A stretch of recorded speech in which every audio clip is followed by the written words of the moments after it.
Here I have Lenovo Legion, and today I'm going to show you how to take screenshot on this device.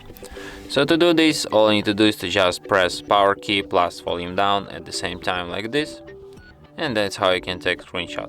So let me show you once again, power key, volume down at the same time, and that's how it's done. You can find your screenshots by going to the gallery,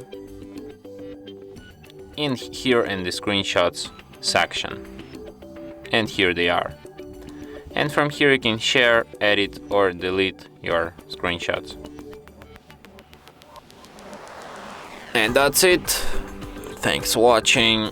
If you find this tutorial useful, don't forget to hit that like button and subscribe to our channel.